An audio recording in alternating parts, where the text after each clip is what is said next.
got a chance to see Old Guard 2 with Charlize Theron and Uma Thurman. Let's talk about it right now.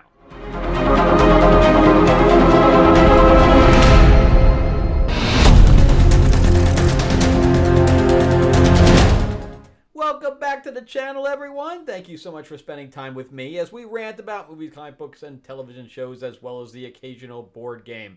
I am your host, Frank Zanka. I'm an award-winning screenwriter, novelist, and comic book writer, as well as a filmmaker. And yeah, we're going to jump right into Old Guard 2. So this is obviously a sequel to the original Old Guard on Netflix. This is a Netflix. So the first one was just a movie, right? It was a one-and-done movie based on a graphic novel by Greg Rucka, who I have met. He was a really, really nice guy. He is a really good writer. He writes novels as well, as well as comics. And his novels are really, he always writes like spy stuff and things to that effect. A few things that I wrote are female, heroines and things to that effect. I really like his writing. His style is really good. So naturally, when I saw Old Guard, I'm a fan of Charlize Theron, even though I know she's kind of crazy. And I'm a big fan of Uma Thurman as well. So I mean, I grew up with both of them, doing action roles. So I was interested to see Greg Rucka. I have not read the graphic novel. I just got a digital version of it sent to me. It's like 300 some pages, man. I don't think I'm going to be jumping on that anytime soon. But Charlize Theron, Uma Thurman, Henry Golding, and the Greg Rucka show. It's like you got a lot of good pieces here. I liked the first one. I thought it was interesting. It's basically like Highlander, where these people are warriors through the ages, and they're immortal. But this one takes a little bit of a twist to it. So we have introduction of new characters, and we're continuing on from the last version where her immortality was taken. All right, and I got to remember her. She's just called Andy, but it's like Antiope or something like that. Because I think she was, which when you're putting like, I think it sounds like Greek. Because when they're trying right now to put her into like an old, I don't know, she's teamed up with an Asian hero, or another immortal, and they say her name is Quinn, which doesn't sound like an Asian name, but looking at the IMDb, it's actually Quynh. I wish she had said it differently than Quinn. I don't think it Quinn. Like if she had said Quinn, then it sounds a little bit more Asian. Kiki Lane comes back as Nile. She is, which we get a little more of the lore here. And I am a fan of Henry Golding. I think Henry Golding does a good job as both the dramatic side. He has some comedic chops to him. And on top, Crazy Rich Asians, things to that effect. And he's also has action chops, as we saw in the pretty bad version of Snake Eyes. So he's got a little bit of everything. So I like him. And then we have, I can't say this guy's name. Chiwetel Ejiofor. I know I just massacred that name. But he's always been good. I love everything that he's in. He has that gravitas to him. You know how I love that word, because I like my characters, especially my lead characters, to have gravitas. Now, he's just a regular guy. He's not an immortal. And he would have played a really good Black Panther. I think he's too old now. But he would have, back in the day, he could have played a really good Black Panther. So we'll see. In fact, we'll see who gets that role. But then you have Booker coming back. He was the betrayer on the last one. He was exiled. And then you have the two gay guys, Joe, and I forgot the other guy's name. But anyway, either Nikki, maybe it's Joe and Nikki. So that's pretty much your cast of characters there. This is directed. So Greg Rucka has a screenplay credit here as far as both writing the graphic novel and writing the screenplay.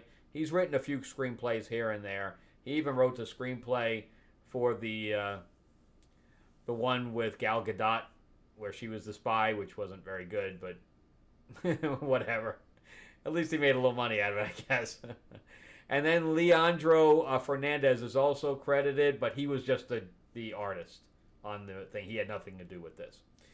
But they just credit him anyway because he was the artist, because technically that's visual storytelling. So I get it. But the main writer on this is Sarah L. Walker, because I don't know how much Greg Rucka had input or if he was literally paired up with Sarah.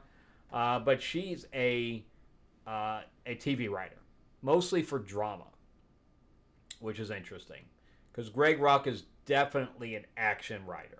So I don't know if that's why they paired them together, because they wanted to add some drama to it. They basically wanted a female writer in there because the main character was a female.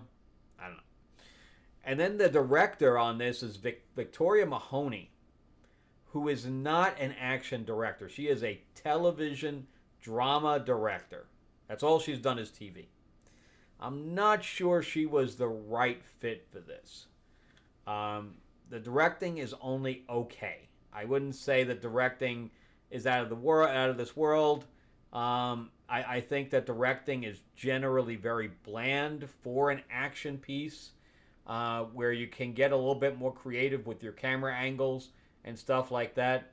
Like even I went to see Megan again tonight. I'm trying to support it so that they make a third one because it failed in the theater. But that director is not really an action director, and he was able to do some really fun stuff with the camera. Like during the fight scenes, he would twist it while she was jumping backwards and then twist the camera going forward. We don't get any of that type of fun stuff with this. And this had a $120 million budget. This was not a low budget. And, Charlize Theron's not getting the kind of money she did when she was younger. So, and neither is Uma Thurman.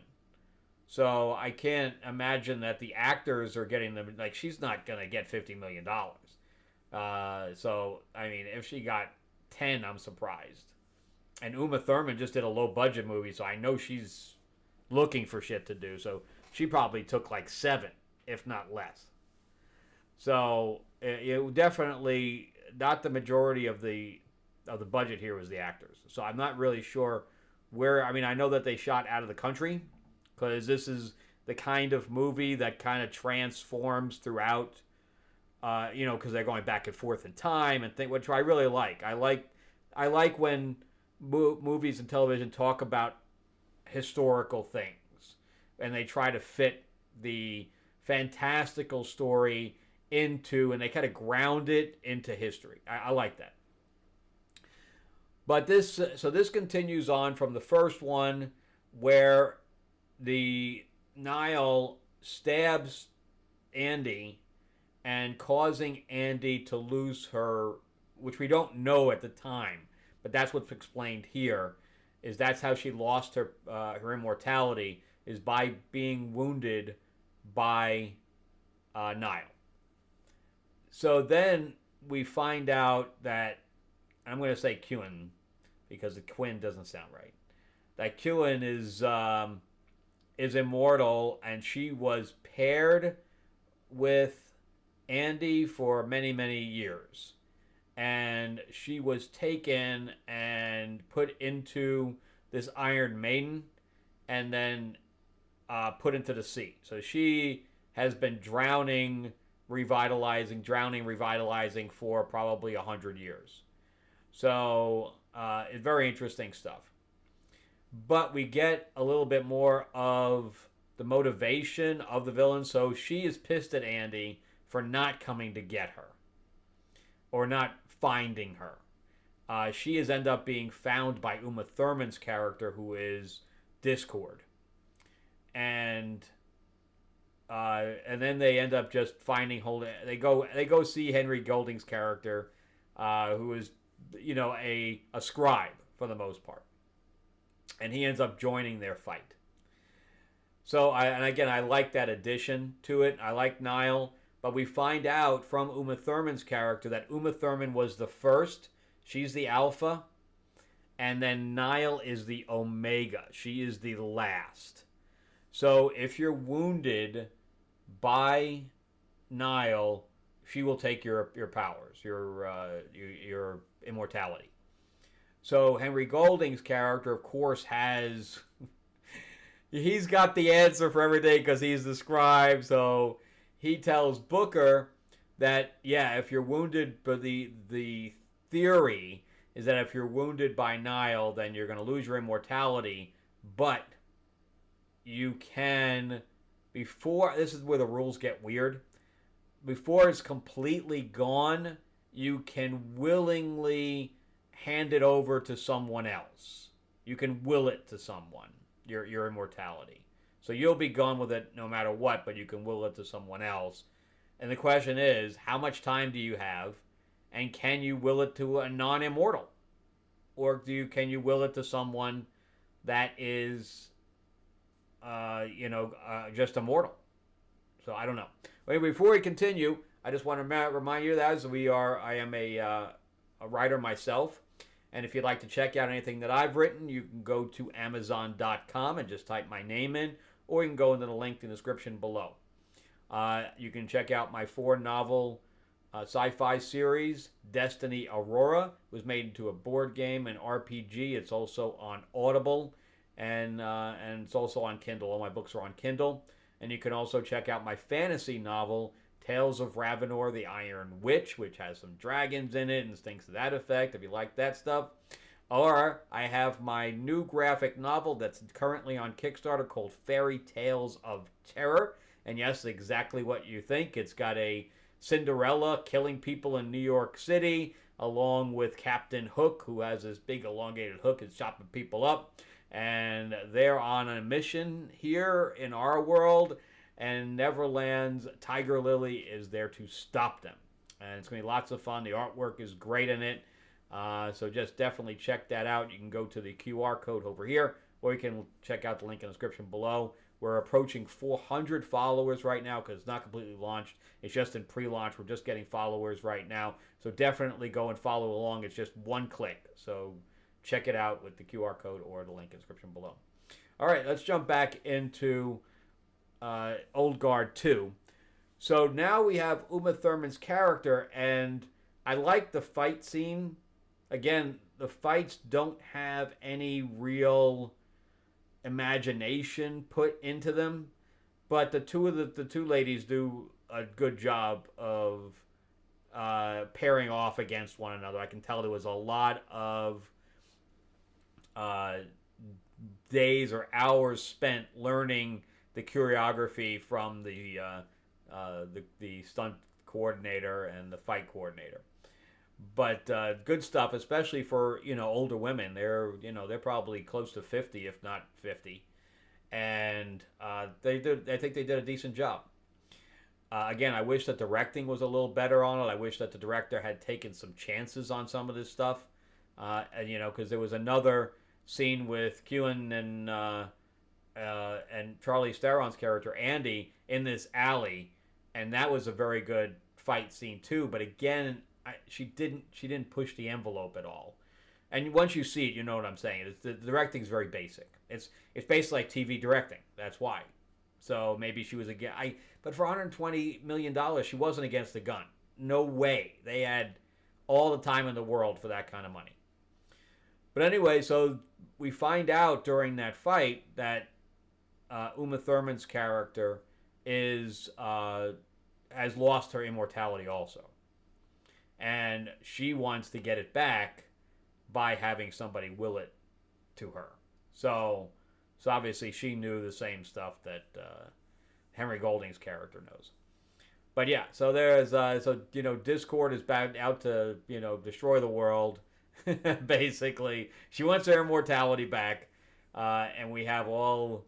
But you know what? I gotta say that her character Discord, she knew she was vulnerable, yet she didn't try to step away from the fight. I mean, she was going balls to the wall with the fight because one wrong move and she was done.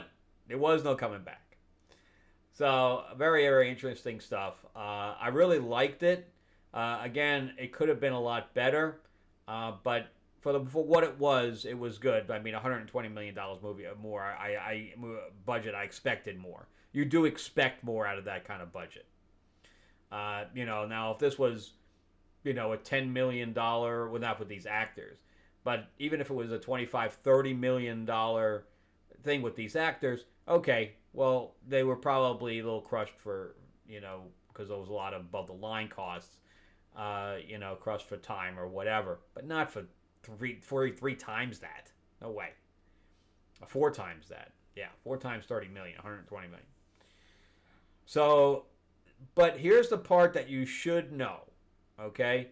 And that's the movie doesn't end. It doesn't end.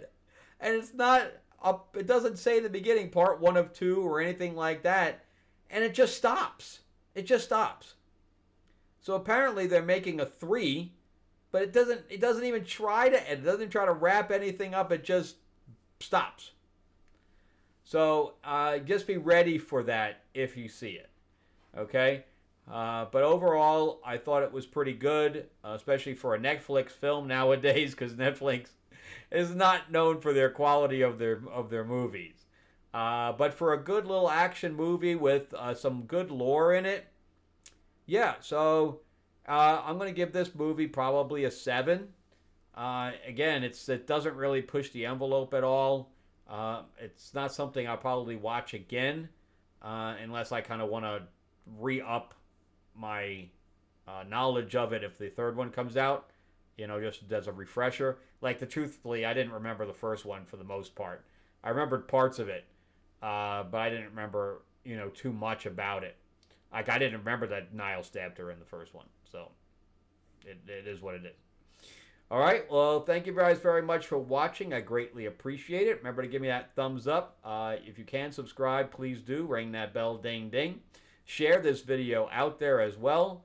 And, yeah, definitely check out my stuff on Amazon and really jump into Fairy Tales of Terror. Let's get to 400 followers.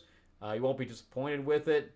It's going to be a lots of fun little project. I'm really kind of hoping to get to at least 6 issues with it and finish up a really good story with it. Anyway, check out the QR code here or the link in the description below. Have a great week, everybody. I hope you guys had a great July 4th weekend.